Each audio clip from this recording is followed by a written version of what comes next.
The following program is intended for mature audiences. Shalom and welcome to the synagogue.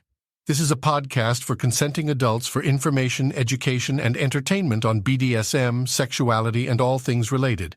If you're not a legal, enthusiastically consenting adult, then pick up the needle, press pause, or turn the radio off. For those who remain, now might be a good time to switch to your headphones.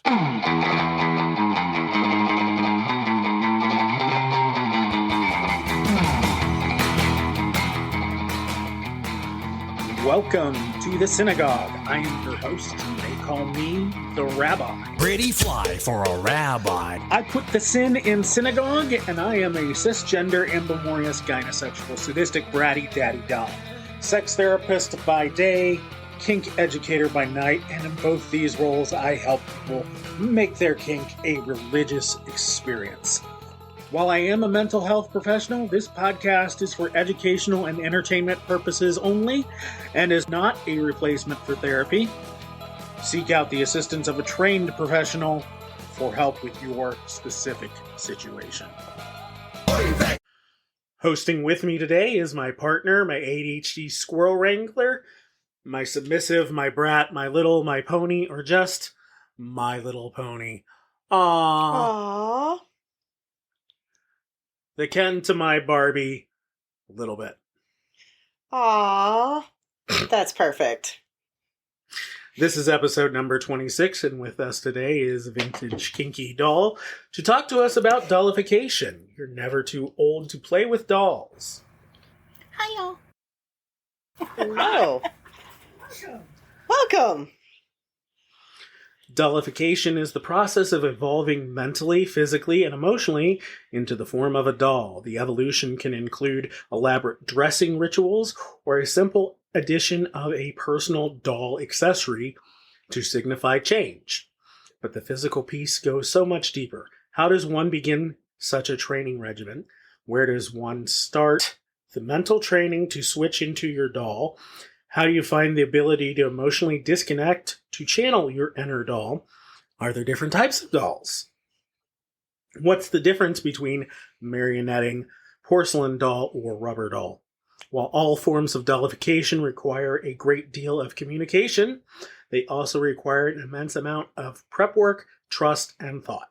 How does one create the setup necessary for this type of scene? What does this form of play require? How do you get into headspace? Pleasure, punishment, or both? But first, a word from our sponsor. VintageKinkyDoll has been active in the lifestyle for 20-something years. She's a participating member in the scene of numerous locales and is very active in the Houston and Texas scenes. She has been chairman of the board of HPEP and a member of HEAT, Eros, Italia Fetish, and SCK. She is best known for her presentations and demonstrations on dollification, degradation, objectification, and 1950s households, from a submissive point of view and learning. Her vanilla life is filled with family and friends, being a business owner, and serving the community by serving on a few too many vanilla committees and boards. Thank you for being here in the synagogue. Let's talk about dollification. You're never too old to play with dolls. Yay! Hey, Thank welcome. you. And one quick note, I'm also the operations manager for Shrine and the education coordinator for Gwen Bash 2025. Those are the new things for my 2025 resume. Ooh, nice. So a few too many has evolved into a few more too many. Yeah. I am a sucker that does not know how to not serve my community. Fair enough. So let's talk dollification. Let's start with the definition. Okay. So the dollification definition is pretty much anything you want to be. No, it means that you have removed the humanity of yourself and become a doll, whether that be for play, for pleasure, or for a different persona. But it does remove the humanity of self to become an object to be played with. Okay. That's all the official shit. What's the unofficial shit? It is anything you want it to be. If you want to dress up and look pretty and have someone call you a doll, or if you want to be an absolute rubber encased holes for free use, it can be all of the above. So, like you said, rubber encased holes for free use. Mm-hmm. Is that similar to when somebody is kind of a drone, but just free use? Sort of. So when you take in the ideology of being a doll, being a rubber doll, you can still be a doll. You can still be mobile. You can still be the persona of a doll. You can even do dolls on strings. You know, you can be a public doll. But rubber dolling is usually the most dehumanized version, where you are just orifices. They make rubber suits that have 3 orifice holes. And that way you can have free use safely. So you are literally just a rubber doll for dump. And so all of those orifices are filled with a sleeve that then can be turned out, washed, and then kept safe. So the only actual holes of humanity are nose holes. Everything else is a closed system. Ooh. Interesting. Yes. Sorry, I'm like kind of jumped in like real fast in the deep end. I know, so. we all did, yes. I mean, not that that's always an issue, but you know. So tell us more about the different types of dolls. Marionetting, porcelain. I think you just covered rubber. Yes. So I am personally have numerous doll personas. I do a marionette doll, which is a very showy yet dark sense of my doll. I usually doll in chain or barbed wire. One, because I'm really not a ropey kind of person. But my maker likes rope because they are evil, sadistic people. Call out to my maker, Andromeda Unchained. But I like chain, one, because when I'm coming back from doll headspace, I can hear the chain, the tinkles in the chain. And if I can hear it, it reminds me that I'm human. So it gives me a sense of humanity. It does help come back, but mostly because it's just hot. I like chain, period. The barbed wire is also just a really great sense of what the fuck am I watching? And I love doing that in dungeons and classes and scenes. So that's always been real high on my priority list. The other thing that I like to do is shark line. I am pretty extra. For anybody who knows me, they're probably laughing and shaking their heads. Yes, but I am extra. I like shiny. I like dolls. I like being a doll, not actual dolls. I like glittery. I love bows. And so I use shark line that has Swarovski crystals on it. So have you ever seen the perfume commercial with Julia Roberts, and she breaks her strings, but there's like diamonds that go everywhere? I'm not bougie enough for diamonds, but I do like those Swarovski crystals, and they really do well in some clubs to catch attention. It's really hard to break 100-pound shark line. So, and it hurts when you try. So I like that aspect. And shark line is just fishing line, but for sharks. You can get shark line that is either 100-pound or 500-pound test, which means it is 500 pounds of pressure per inch of line to break. Gotcha. Most of us are not that strong. And so it will dig into you before you can get it to snap. And so, ouch and yummy all at the same time. The other doll that I have a rubber doll, which of course is fun and degrading. I have a bimbo doll. It's very body modification. It's very Barbie bimbo-esque. Lots of pink. I can go out in public. I'm allowed to walk. I'm allowed to interact with my maker and my beastie.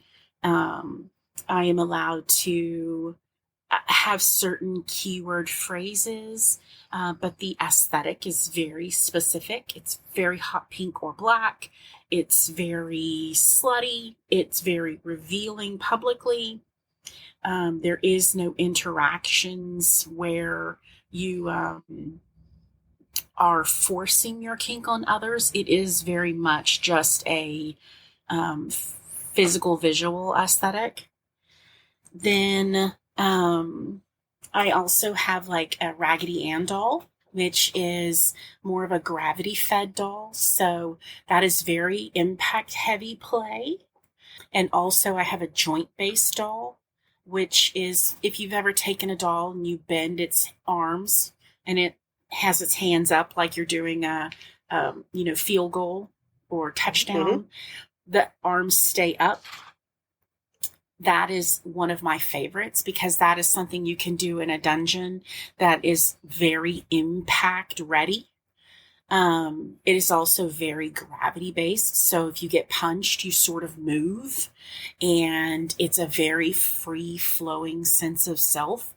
How you move is how you're being moved. You don't actually move yourself. It's gravity that moves you. And so that one is always fun in a dungeon as well.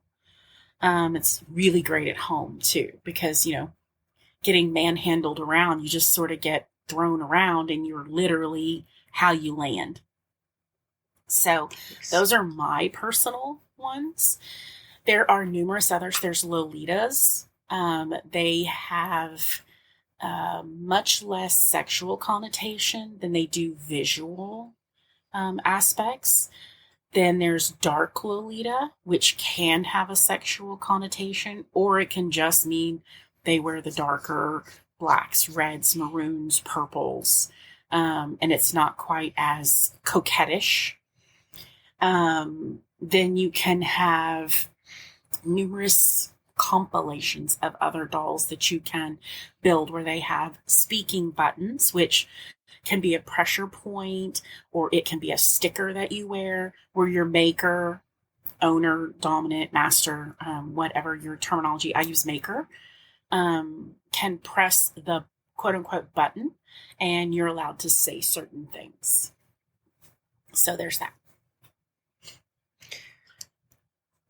You've used the word maker a few times. Yes. Is that just a word for a dominant in dollification, or do they actually make your doll identity? How much time do we have? No. So a little backstory. My master, who has passed away, used to be my maker. So he built my doll. He built me. I was built to fulfill every desire he could have. And while that sounds awesome as a toy or as a slave, yes. But as a doll, it's a little further because my maker makes my world. And that is the world that I get to live in as a doll.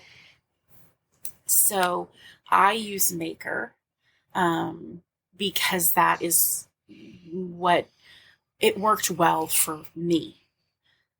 A lot of people can use other terms. So my maker now, they and I do not have an intimacy relationship. We are literally just really awesome friends and maker doll. But my maker still gets to make my world. I still wear purple for them. Hate purple, still wear it. Wear purple contacts so that my entire world is purple to appease their very evil, sadistic setup of the world. My nails are purple. We just went to Minnesota and did a dollification class, and I had stickers where my nails changed colors every single day so that it matched the purple outfit I was wearing. Ooh. So my maker makes my world, and that helps pull my doll out and leaves my humanity aside. I don't have to worry about what clothes I'm wearing. I don't have to worry about what I need to wear, what hair toys I need to bring, if I have a bow or whatever, because that's my maker. My maker controls every aspect. And for me, dollification is all about being controlled. I make Stockholm look sexy. So being fully controlled and immersed in that is really appealing to me, really hot. So having my maker make my world is a very happy place for me. So that's why I use maker. Some people just used dominant or daddy or puppet master, whatever is more comfortable to you. Master of puppets. There you go. As he's over here throwing the rock on sign.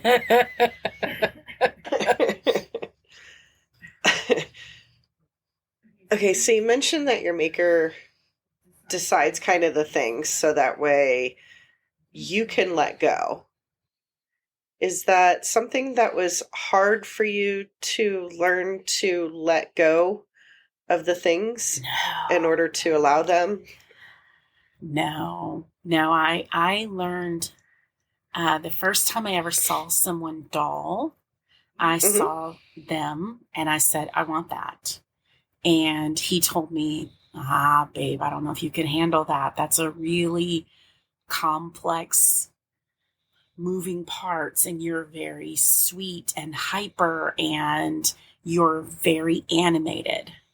And, I just don't know that that's going to be appealing to you.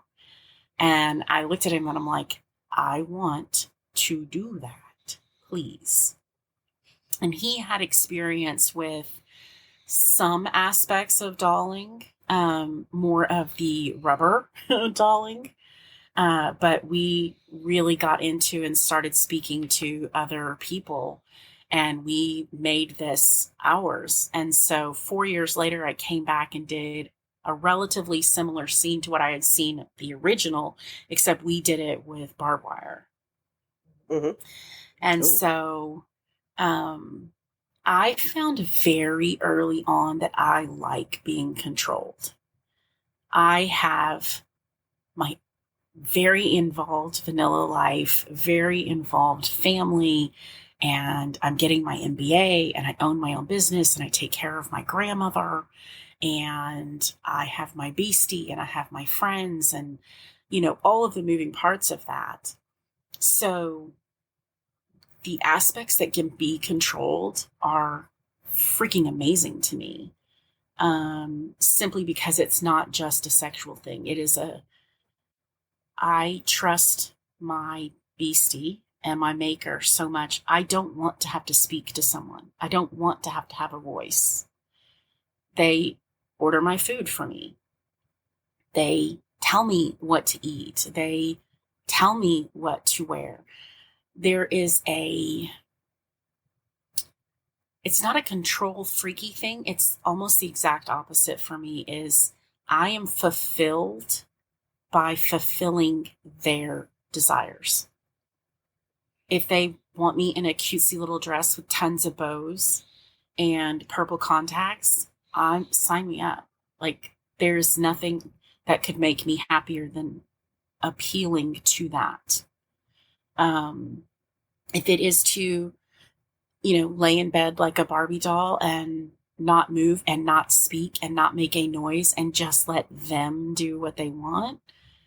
My beastie's an evil bastard, and he loves that shit. And I love that because it's a challenge. I like the challenge. Can I really be quiet? Can I not move for the orgasm? Can I, can I be extra? And both of us enjoy it. So yeah, I like that.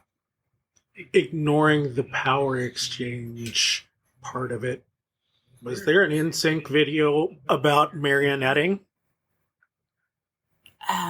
I don't know NSYNC. I'm a little older than NSYNC, so they're not my. Yes, it's bye.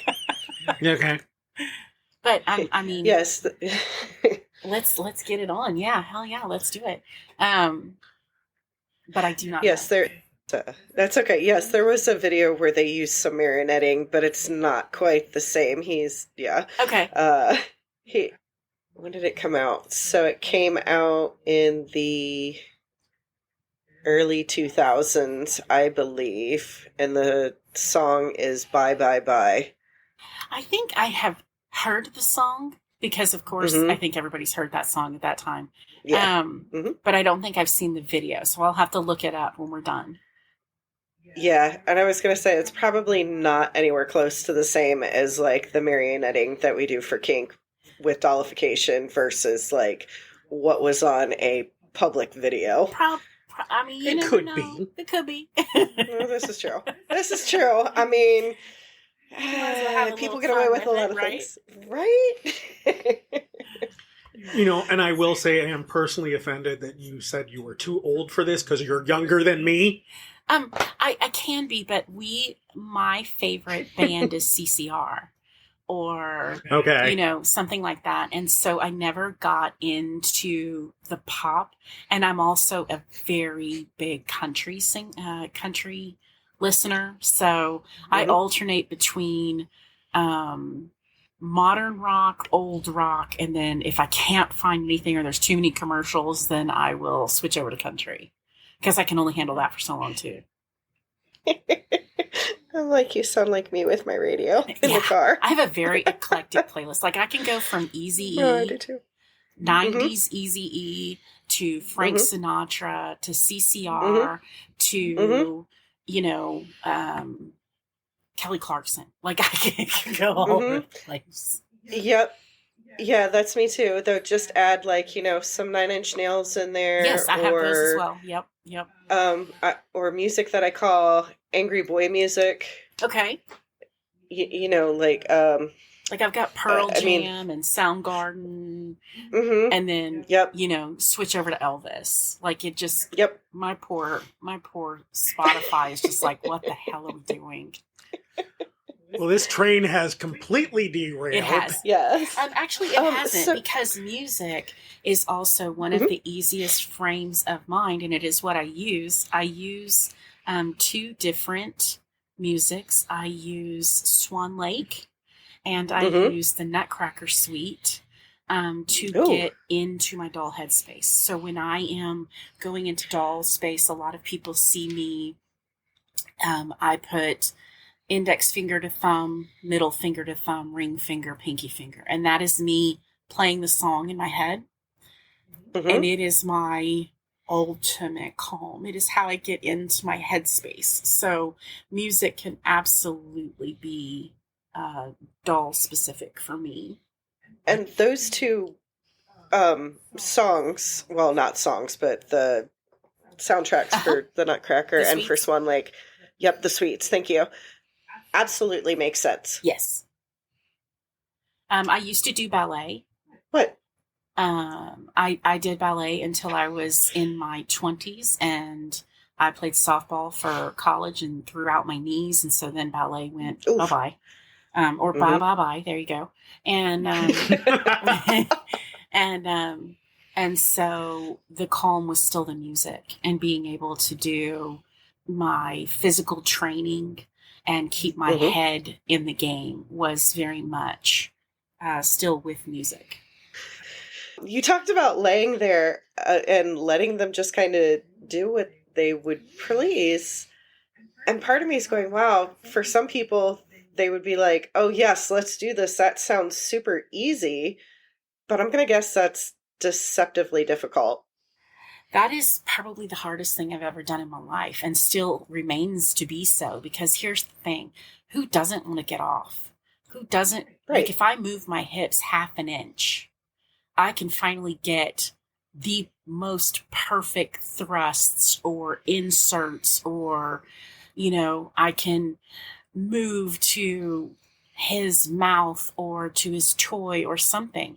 However, dolls don't move. They don't seek. You're there to provide entertainment, not get entertained. And so you think, oh, I'm just going to tilt my hips half an inch. They'll never know.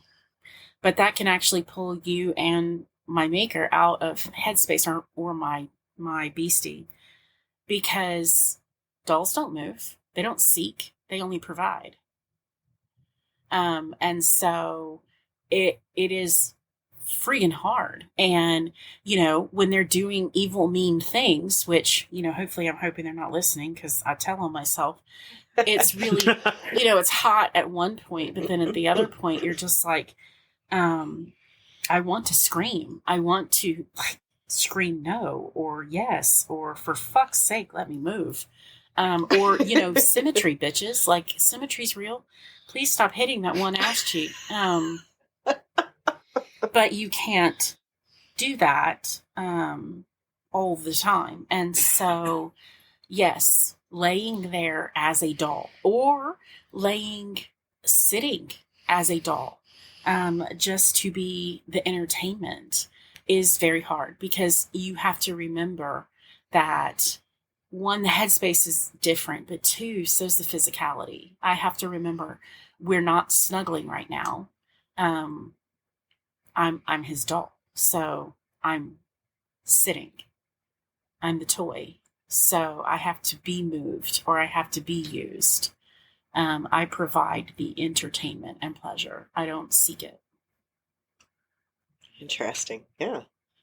So you don't move, but is there a wind-up toy type of doll? There is, actually, and that is the next one that I am approaching with my maker, is to have a wind-up piece on my back that we can actually make crank, that will get into dancing, and especially for any of our classes, to have a wind-up doll that can also be either a marionette or just a wind-up doll on a hard point, so that I can use the shark string and the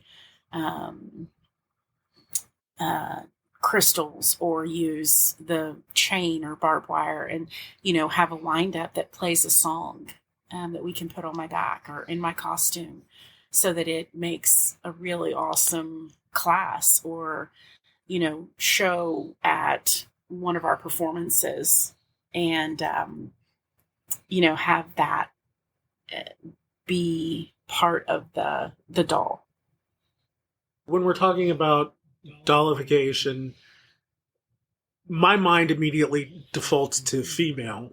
Is there type of dolls for non-female identifying people, himbofication, action figures, something like that? Anyone can be a doll, whether you're non-binary, whether you're trans, whether you present female or male. And you can also do forced bifurcation, where you have a male who is a female doll. Or you have himbos are real. Ken dolls are real. You can have any type of body as a doll. And it also doesn't matter size. I don't care what anyone says. I think that if you limit your size, then, that's on you, and you have a preference, and go with God. But anyone can be a doll. Any person can lose their humanity and become a doll. And if they're told no, tell them to come find me. I want to meet a doll who has a kung fu grip. You know what? I mean, there's got to be someone out there with some strength in the hands, and your appendages are your responsibility. So what helps you get into the doll headspace? Are there specific props, toys, costumes? I have a bow that is specifically made for me, and I can make it for either my costume or for my classes, I have a bow that I made that is specifically just my maker's. No one else has ever touched it, including my beastie. Only my maker touches that bow.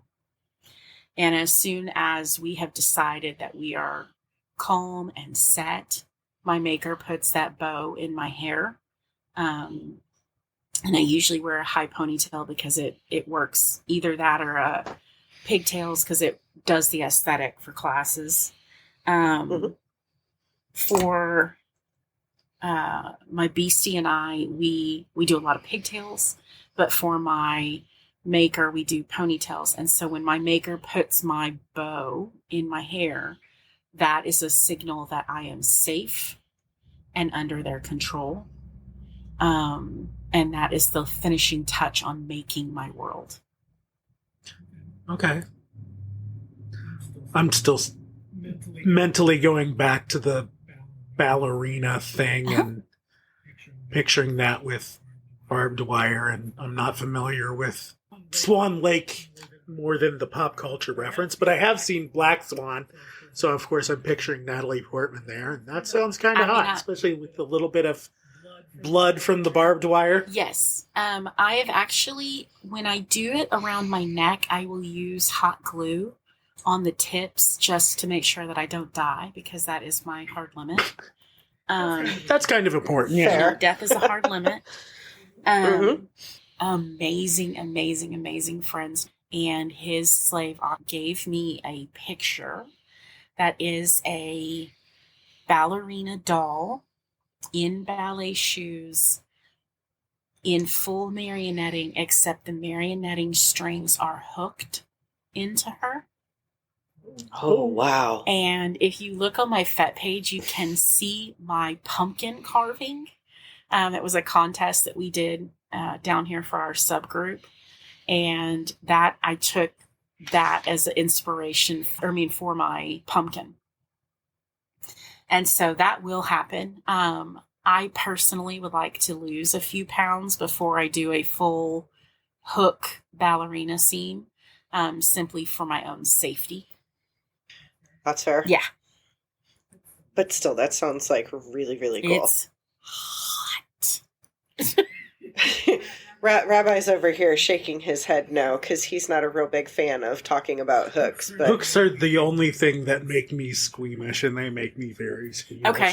So we'll skip that part then. We'll stick with barbed wire. Barbed wire, if for anything around my neck, anything on my wrists, simply because while I have very muscular arms, my wrists are relatively small. And so when you lap around and pinch barbed wire, I put drops, hot glue drops on that there, simply because I don't want to hit that artery right there. And so everything else, it's kind of hot to see where the barbed wire scratches and pokes. But those two specific places, my neck and my wrists, I will protect my own safety with hot glue. Because, while it's great to see some amazing scenes, nobody wants to be a witness or component of my death. Nope. It's kind of a hard limit for a lot of people. Yeah. So, you just, again, I negotiate from the standpoint that my safety is my responsibility. And so I will negotiate that, hey, this looks hot, but from here to here, this is covered in hot glue. From here to here, I will protect myself. You can't fold it here. I have an injury here. You can't put that here. The rest is let's go and have some fun. So yeah, again, I negotiate as an equal and for my own safety, but then I do love the control aspect of, okay, I know my partner is there to keep me alive because nobody wants a broken toy. And, they like to see what paces they can put me through just to see if I'll add something new to the list of what they can't do to me. Fair.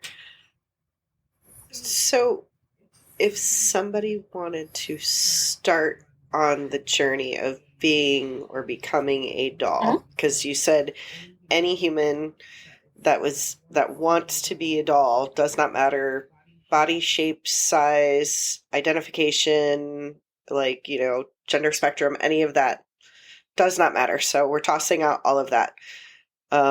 So any individual human, if they want to become a doll, how do they start? Like, how do they start on that path? Find an inhuman amount of patience, because I went through the stubborn line when I was made. And so patience was something that I had to learn, which I also felt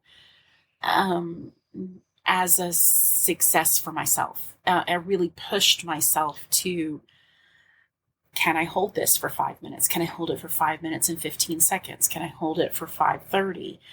Can I hold it for 10? Talk to someone who you trust implicitly. This is the most in-depth relationship. Even if you take intimacy out, this is the most in-depth relationship I've ever had, because I'm not only giving them my humanity, literally, I am giving them my trust. And unfortunately for me, that has gone wrong before. And so reclaiming that with my very dear friend Andromeda has really opened up my heart again to it. But patience, and be mentally aware of where your pitfalls are. Dollification has some significant triggers and speed bumps and mental what the fucks that you will hit, and they are normal to hit. And if you are ready, you can move past them. And if you are not, they will be detrimental to your mental soul. What are some of those traps?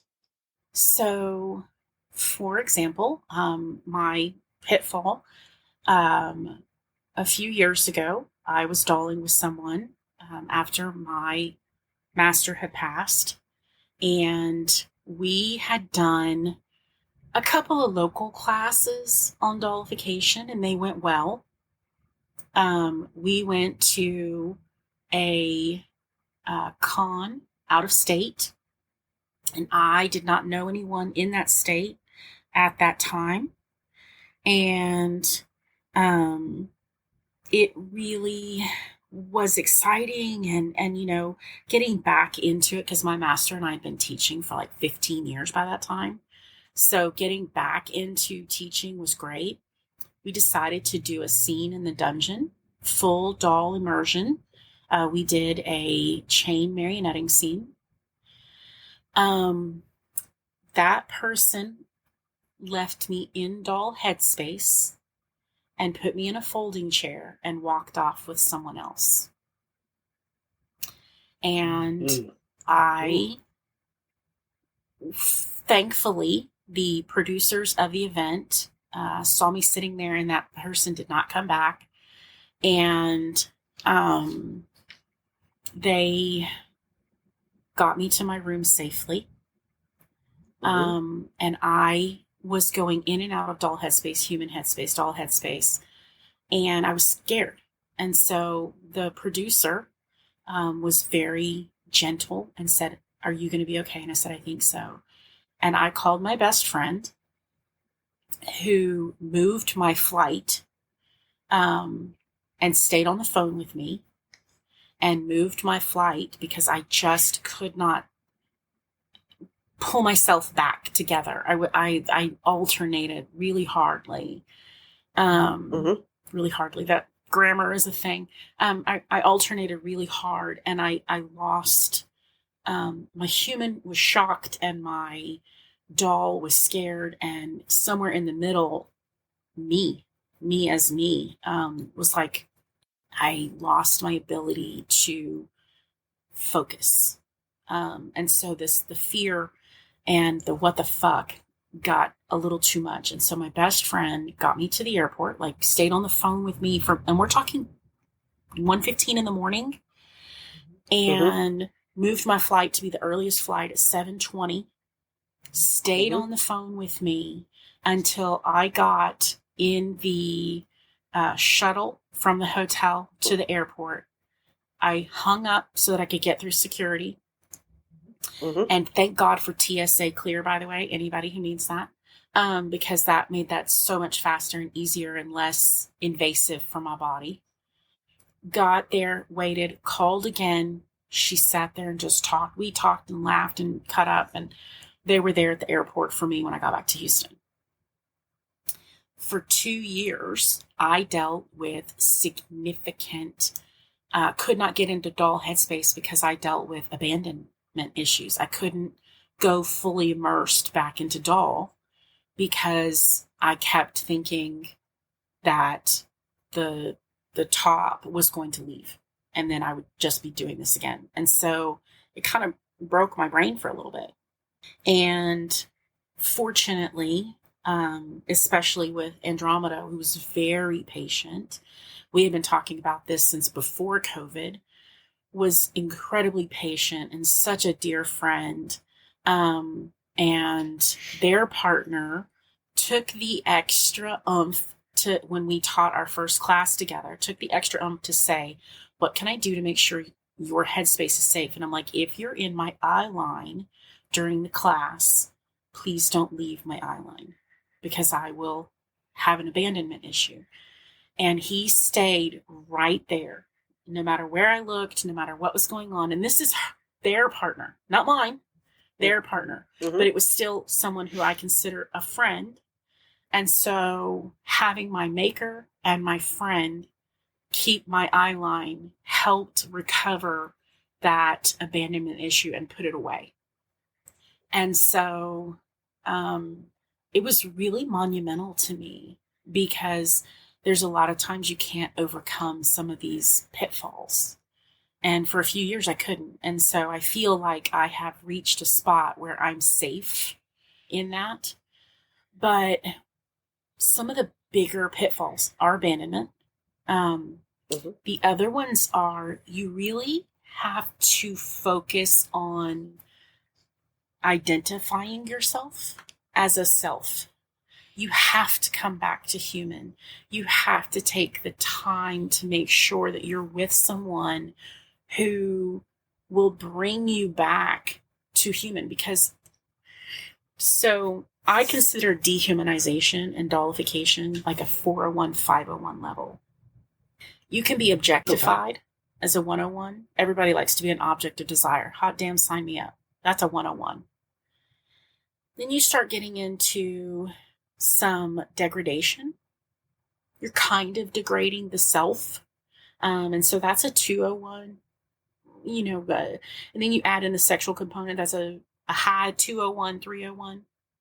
When you start getting into dehumanizing someone, you're making them sexually relevant as an it.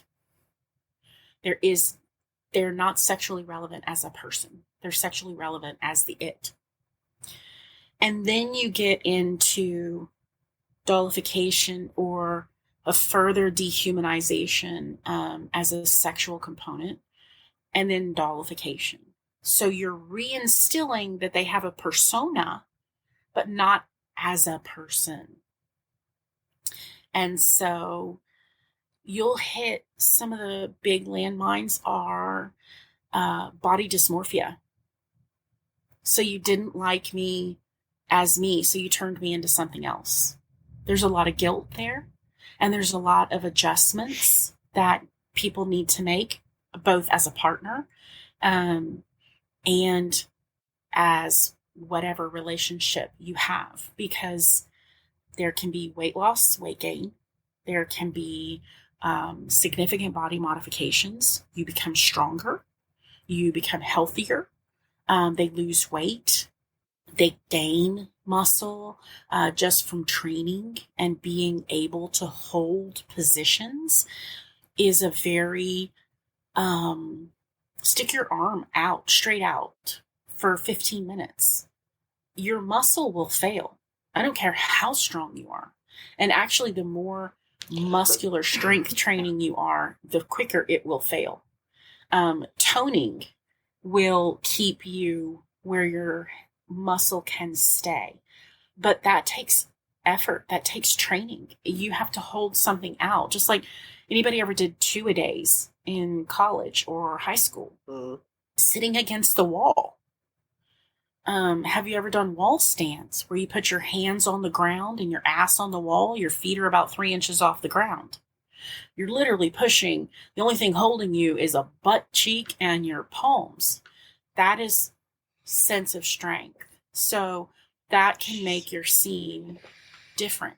But if you did not start with that, if that was not your original body chemistry, and you are making yourself that, people get dumped because now there's a ego.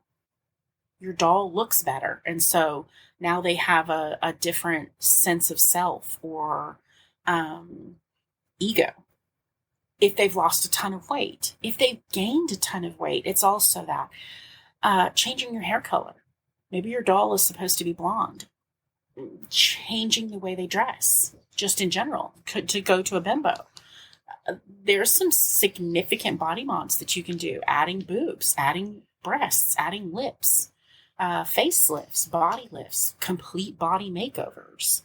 So you have to really have the sense of self and know that there has to be a lot of discussions for those. Like, are you ready for a mommy lift? Like, that's a full encompassing 6-month body healing thing. Are you ready for that?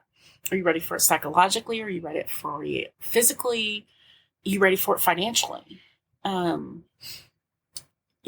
can be as simple as putting a bow on, and it can be as simple as $100,000 worth of outfits and body modifications. So what you put into it is where your brain needs to go. But just realize that there are complete and utter triggers that are going to mess with your brain. And you and your partner have to know how to bring you back to the human. It's always imperative to bring you back to the human. The training to be a doll, is it just holding these positions not in doll headspace, or what does that look like? Again, it can be as simple as putting a bow in your hair or whatever else you like. I don't see a ton of my himbos throwing a bow in their hair, but it can be very simple to transform into a doll. Because of the dolls that I and my maker like to play with, strength training is a must. I must be able to entertain the crowd by them being mean to me. So I have to stick my hand in the air. And when we were in Minnesota, by the way, God bless Minnesota for having a heat wave when we were there in December, because even our Uber driver was like, yeah, this is unseasonably warm. It was 19 when we landed, and it was 34 when we were leaving. And he was like, yeah, it's unseasonably warm. And it's like, well, God took a little bit of, credit for us because he knew we would die. And so he did raise y'all's temperature just a little. But my maker put my hand up in the air and then put ice in my hand. Well, when I'm fully under and doll, I can't feel that. And so they then stuck my leg out and caned my foot while I was still holding ice above my head. And it was so cold. It was so cold. I thought they had slapped me in the face. Oh, wow. And it took both of our friends and their partner to say, nope, they did not slap you. And I'm like, well, my face. And they're like, it's just cold, hon. And so, but it takes strength to hold your leg straight out, especially if somebody's going to cane it. And I'm not, I can't move away from it because I'm not me. I'm a doll. And, so is that entertaining? Yes, that's why we teach the class. But the biggest I would say the biggest strength you have to have in dollification is not necessarily physical, it's mental. You really have to build up to the headspace of providing entertainment, not seeking it. So let me ask this: with a type of play where the point is specifically to not move, to not speak, how does that affect safe wording? Do you just break that rule, or does something else need to I happen? do not have them. In dollification scenes, for me, and a few other dolls that I know, by the time you have gotten to an actual dolling scene, not just the training, not the fun buildups of it, an actual scene, you have enough trust with that person that they know you better than you. And so it's a pure CNC thing. However, if I come out of doll space and become human in the middle of a scene, my maker can see that because I then have eye contact. As a doll, I don't have eye contact during a scene because that's a human thing. That is a slave thing for me. If I get to make eye contact, I'm human. As a doll, there is no eye contact. And so if I get eye contact or if I make it, my maker knows I'm no longer a doll. And so they immediately act different. But I do not doll with safe words, simply because these are so immersive that I need more safety from myself than them. Interesting. Interesting. Did I just scare half the room? No. No, I mean, it's just one of those, like, to process that as to, looking at it as you said it's a pure CNC with it, and you can basically stay in your doll head space and stay there. But if you make eye contact and that tells your maker that for whatever reason you've dropped out of that headspace and you're back to more, maybe not fully back, but more towards human than not, he can't, he doesn't continue, because then to continue that just wouldn't, I wouldn't say be right, but it wouldn't fit type thing. Yes. My maker is non-binary. Andromeda is amazing. But the best part of having my maker that I don't have intimacy with, which is new for me, that's way new for me, is they notice more as my friend now. My maker, who was my master, my quote unquote coming out of doll was to be fucked human. And so I got to enjoy that finally. Like, I could move my hips or ask for more or, harder, deeper, faster, meaner, whatever. So that has been a very different experience, because now it is fully encompassing in the control for me. I am fully at the control's mercy. And coming back to human is eating a banana, because everything is magnified by 5 for me when I come back. It's sort of like, when your leg falls asleep and then it starts getting those ants. Mm-hmm. That's my entire body. Everywhere that they have hit me or hurt me or made me hold ice is 5 times as hard.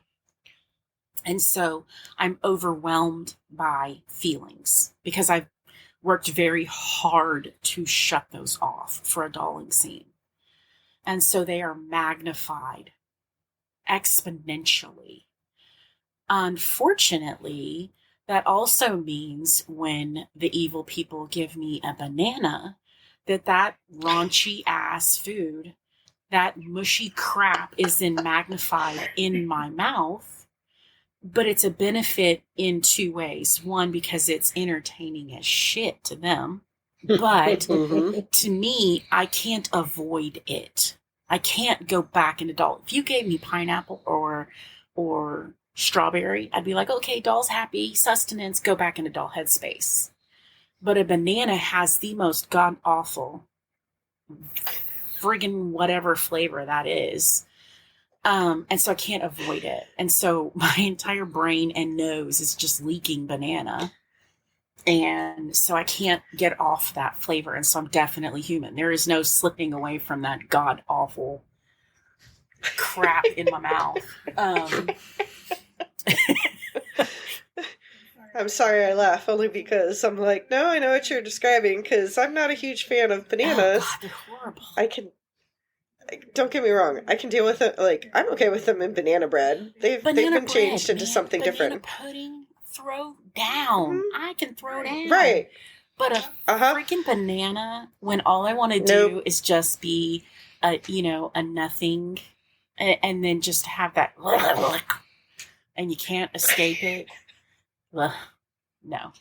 Y'all are weird. Yeah. For me, it's also a textural thing. Right? Like, it's like a mushroom. Who actually wants to intentionally eat dirt? Like, I want to know, I don't even want to know the first person because they were just hungry. I want to know the second person who said, oh, you know what? That dirty fungus looks great. I'm going to eat that with you, bro.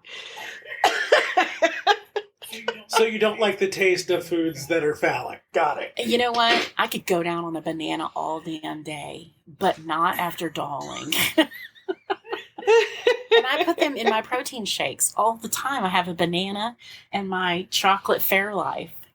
But I can't, after dolling, it is the most foul, obnoxious in my mouth. So to end a scene, they just put banana in your mouth, and that's no, because because then I would definitely choke. No, they make me come back to human and then hand it to me and grin while we're answering questions or talking to other people, and I'm like crying and snotty, and my snot's even banana-ish. It's just not pretty. I like banana. I know.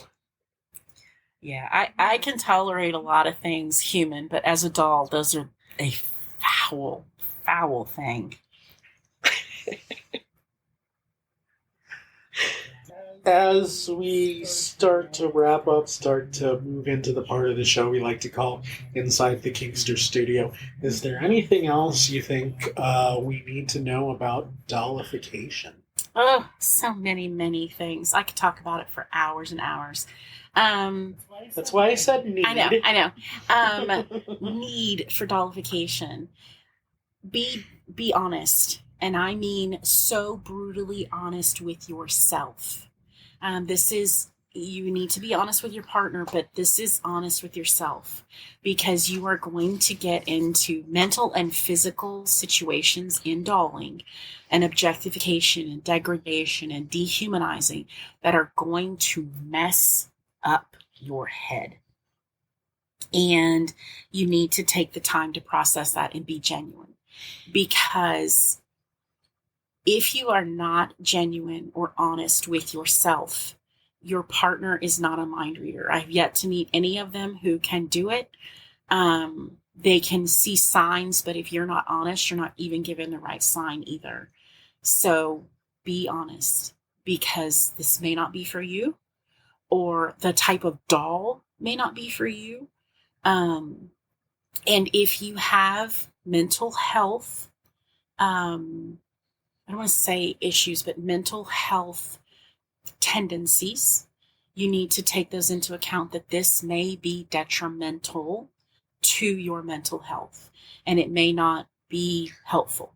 On the other side of that is it may be incredibly calming, but you may have a hard time coming back to being human, because it's very easy to let this separation of human and doll mentality. It's very hard to let that go once you found the calm in it. So be genuine to yourself and then to your partner.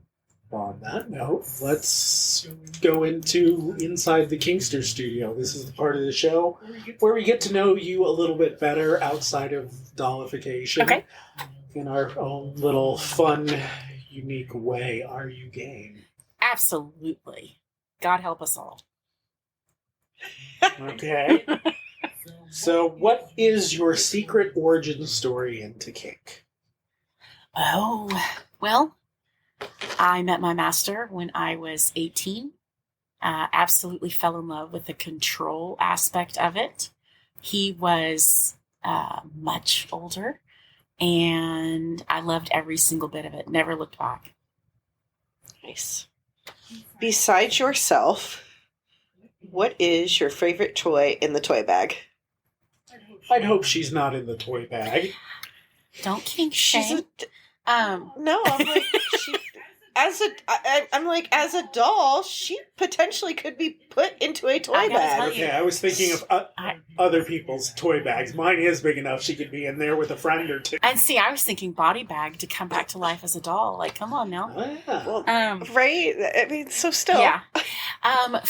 Okay, so me as like doll or me as a doll? Oh, so either you as doll or you as an individual. Okay. What is your favorite toy in the toy bag? Ooh, I'm going to say hands. I know that they're not technically in the bag, but they're definitely in the bag of tricks. So, hands. It makes it, I like the personal part of it. Okay. Starting tomorrow, your nipples are going to taste like Doritos. Regular or Cool Ranch? Yeah. I'm about as white bread as you can get, so I'm guessing I'm going to have to go with ranch. Okay. What's something surprising you've learned about yourself, like on your kink journey?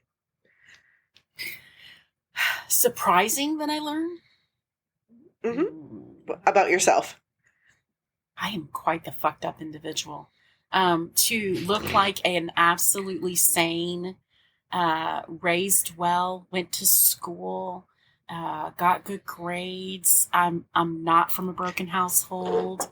To like the depth and depravity of my kinks that I like, I definitely have to take a second and be like, wow. All right then. So let's call this the reverse dollification question. Okay. If one of your toys were to come to life, which one would you want it to be and why? One of my toys came to life. Yeah. Oh my God. So my beastie has this ogre cock.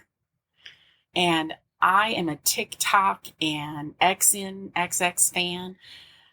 Ogre gangbang porn is like all that.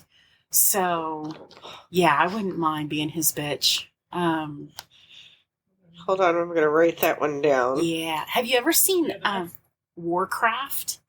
The like, don't think Lord of the Rings ogre, because those are really bad. I like the Warcraft ogre. Like, you'll have to, I think it's on Amazon right now, but like really big, absolutely manhandlingly muscular.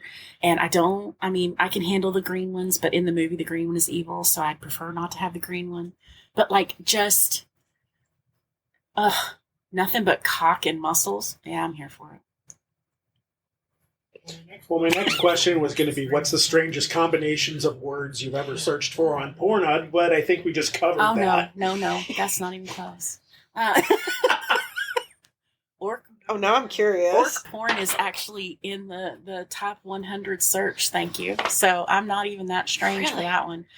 Oh, that's fair. The strangest thing I've ever. Man, there is this.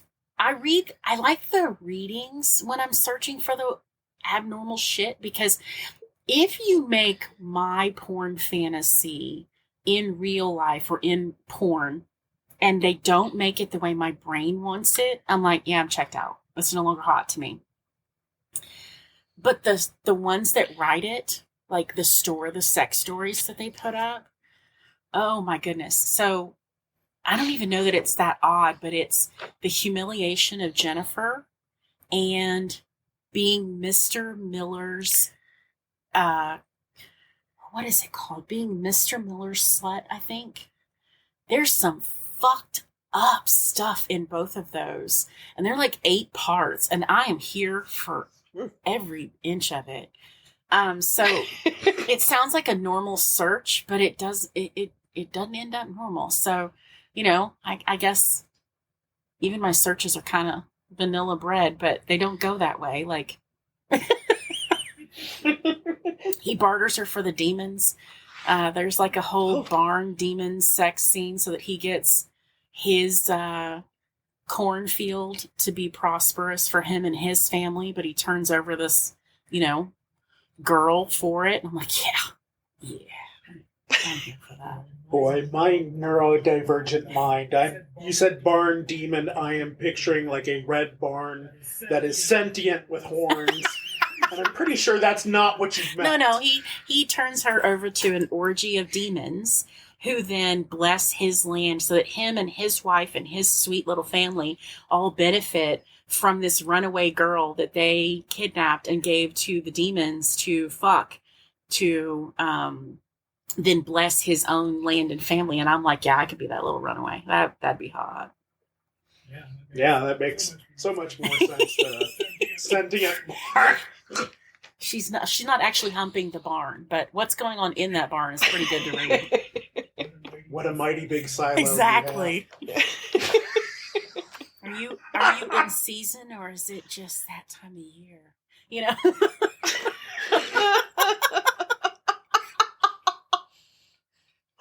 Oh my gosh.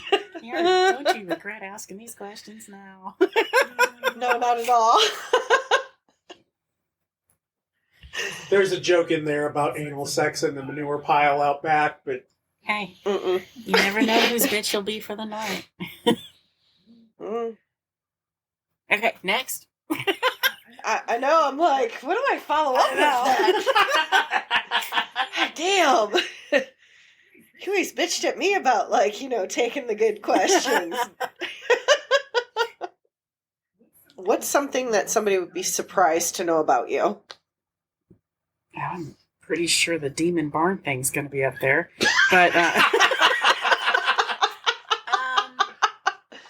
all right, besides the demon barn, you got another barn? Pretty surprised to know about me. Huh. I am an incredibly boring person. I have so much going on in real life that, I garden. I'm very much a 50s housewife type of person. So I don't know that I really stretch the imagination except for my kinks. When you see me, I am the ultimate soccer mom. I am a pearl-wearing, dress-wearing soccer mom minus the Karen bitchiness.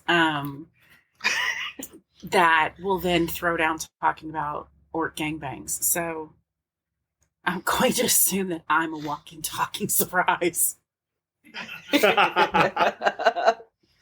I can talk petroleum engineering or marketing and analytics and building a business and paying your taxes and reading legal contracts that I do on the side to tear them down for people who want to do corporate takeovers. That's my job right now is looking for loopholes in 100-page contracts and then still on the other screen of my computer, I've got orc gangbang hentai going on. So I'm pretty sure I am the walking, talking surprise. Pretty sure they're not going to have any of that orc gangbang at the corporate meeting. You never know. Or at soccer practice. Well, this is true. The right ones. Yeah, exactly. What was your first self-chosen screen name or email, and why did you pick it? My name used to be in the old Yahoo groups. because I have been doing kink since 98. Was Far From Heaven. And that was because my nickname as a kid and on my Letterman's jacket through college and a lot of people who knew me growing up was Hellion. And so Far From Heaven was my original name. And that is that, and most people called me Heaven, which always entertained my master and I because I was not. And so, yeah, I was Far From Heaven. And then when he passed, I could not keep that name. I just could not hold on to that name. And so my best friend in the whole wide world, she was like, you know, you are such, and my grandmother still calls me Doll. She calls me Doll Baby. And she's like, you are such a little vintage doll. Like, you're just adorable. And I was like, oh my God, that's my new screen name. And she's like, yeah, but throw something in there so it doesn't look so vanilla bread on fat. And so we did VintageKinkyDoll. Nice. What's the best kink advice that you've ever received? That I've ever received? Yeah. Don't take yourself too seriously. None of us get out of this alive. I believe Bugs Bunny said that first. I had a guy who interrupted a scene years and years and years ago. And I was just like, I can't believe, like, why would you fuck with our headspace like that? And he's like, don't take yourself too seriously. And I was like, yeah, I'm actually not. But I am the pit bull on my master's leash, so I am taking his headspace seriously. And he was like, oh, that's actually pretty respectful. I apologize. Like, okay, well, that was nice. But yeah, it kind of stuck with me. It's just, I have survived every worst day I've ever lived through. And I can do that by not taking myself too seriously. What was your biggest fashion faux pas? I want to say in 8th grade was trying to wear hammer pants to be cool. And I wore a uniform to school.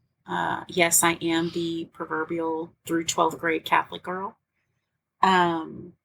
But tried to wear those to a dance with my two friends.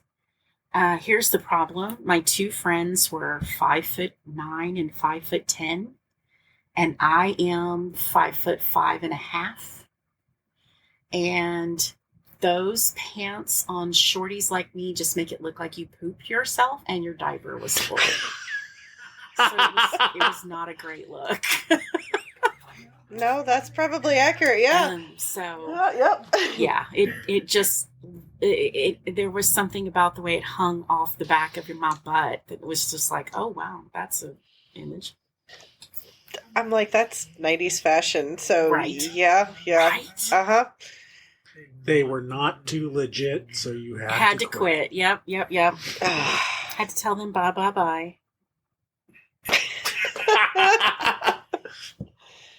Oh. All right, toilet paper roll, over or under? Over. I'm all about a beard, not a mullet. Fair. So time for the reverse Uno card. You get to ask us any question. The only catch is it can't have been asked to us before. Okay. What is the raunchiest kink you've ever wanted to try but haven't had the wherewithal to pull it off yet? What haven't I done? Like at one point in time for me it was chain fisting, but you know, we teach that and I do it in front of lots of people.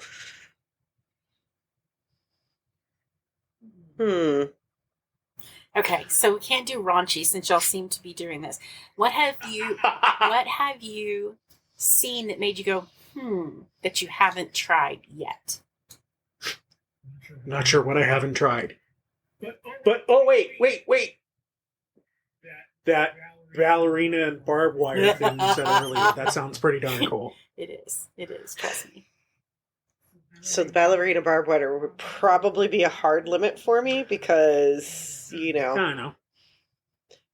However, you do have another play partner that could be theirs, which would be perfect. I'm a light bottom when it comes to pain like that. Okay. So, yeah. Let's see here. A few things that I've seen that have been like, So, fully encased rubber pony, Dollification. Let's see here. Yeah, the fully encased rubber pony looks absolutely amazing. I follow so many ponies on my Fet that I'm just like, I have wanted to get into that for years. And it appeals to the doll as well. Mm-hmm. And then there was another with ponies. It was ponies, kitties, but a pet, actually, where I doubt that I could do this only because of how one of my knees are, but it was where the pet was turned into a short pet, but they were on all fours. So you would be walking like your thighs and calves were tied together, so that way you'd be walking on your knees. And yes, I understand there's padding and it's wrapped, but then like your forearms are roped to your biceps and you're walking on your elbows too. So you are walking that way as a pet, but like you're a fully encased pet. So you're like Master of Gore and stuff, because that was really hot back in the day. Like there was that. Yeah, there was a few things that he had done too that I was like, oh, yeah. Yep. I think he found the most broken people in the world to do the greatest kinks, but you have to look back and think, was some of that consensual? It was hot. It kind of... It was really hot, and I appreciate that other people went before me, but you still have to wonder, like, yeah. Well, and I was going to say, for the ponies thing, have you ever seen some of the ponies that run at Folsom, and Mistress Liliana Hunt and her team of horses that she has sometime? Oh my gosh. Yeah, those have always made me still go pause. And as a pony, that still makes me go really pause because, yeah. She had the boy who had the red feather on his head right before COVID. So it was like 18 or 19. Oh my good God, I wanted to be that pony. Oh, yeah. So not raunchy, but I did think of another one. I've always said I wanted to do pet play, and I want to be a platypus, and I've never given it any more thought beyond that. I like it. I mean, some pets you can do without gear. I think you need some gear to present as a platypus. I mean, you know, I'm sure they make Donald Duck type Halloween costumes, just paint it black. Also, I could not get Perry the platypus out of my head once I get to that thought. So there'd also be a fedora in there, and I can't do that sound he makes. Okay. And now I'm picturing Phineas and Ferb in some sort of leather harness and a gimp mask. So this big triangular gimp mask. Oh, yeah, that'd be hot. Yeah. All right, final two questions. Okay. What's your favorite curse word? I'm pretty sure I've thrown down with it quite a bit. I used to not be allowed to cuss.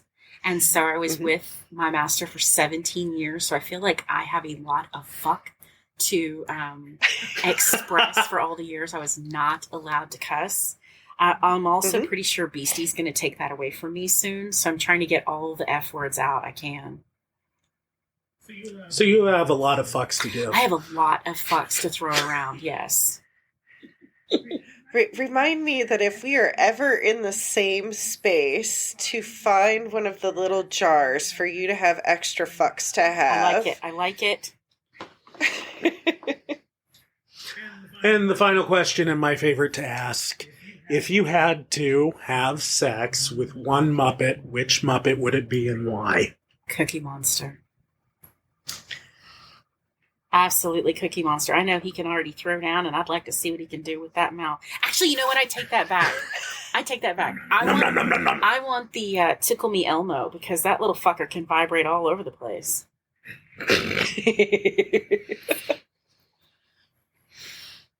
That's fair.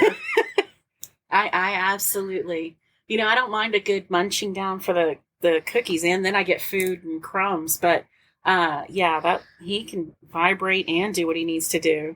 I'm all there. Gotcha. Awesome.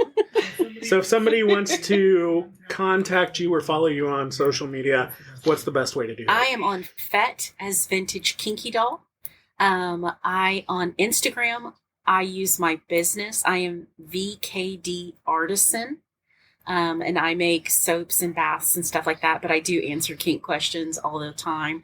My Vintage Kinky Doll Instagram keeps getting blocked and in trouble. So if you message me there, it may take me 30 days to answer you. So hit the VKD Artisan one and I can answer you. If TikTok sticks around, I'm also VKD Artisan on there. And those are the main. I'm on FET and Instagram. FET and TikTok every day. Gotcha. Well, thank you very much for coming on the show. Thank you. I've loved learning about dollification.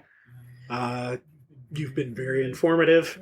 For our listeners, upcoming synagogue in-person and virtual classes on chain fisting, Yummy. scene negotiation with strangers, electroplay, both with and without the violet wand, and there's another one I'm forgetting right now. For more information on those, however, visit our website. Remember, everybody, your kinks are nothing to be ashamed of, unless, of course, you have a humiliation fetish, in which case you should be very, very ashamed, you dirty little pervert. But that's it. That's our show. Say bye, little bit. Bye, little bit.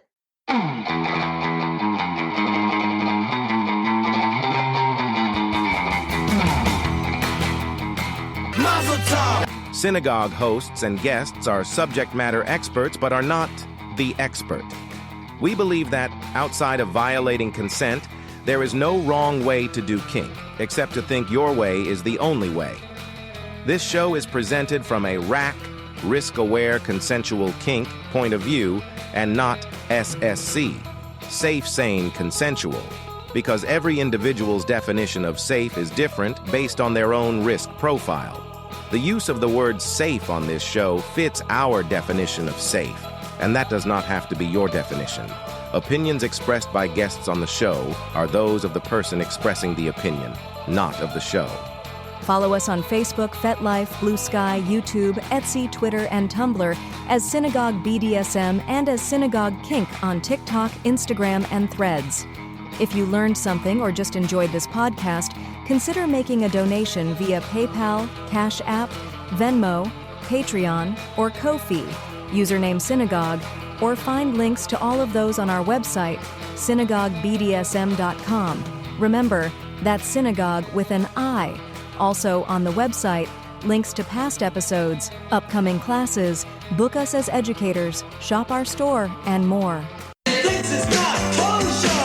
Just a reminder, we try to make our content as inclusive as possible, regardless of gender, orientation, role in the lifestyle, etc. But we do inherently speak from our own point of view. For the most part, substitute our identity with your own to make it work. We want to know when we make a mistake, so we can learn and grow from those mistakes. So if you feel like we did say something that is genuinely offensive, we encourage you to let us know. Reach out to us with your questions, comments, or concerns via our website or call us at 469-269-0403.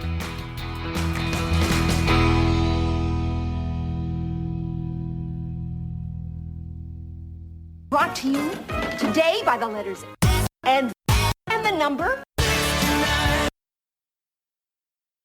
San Diego High School football rule!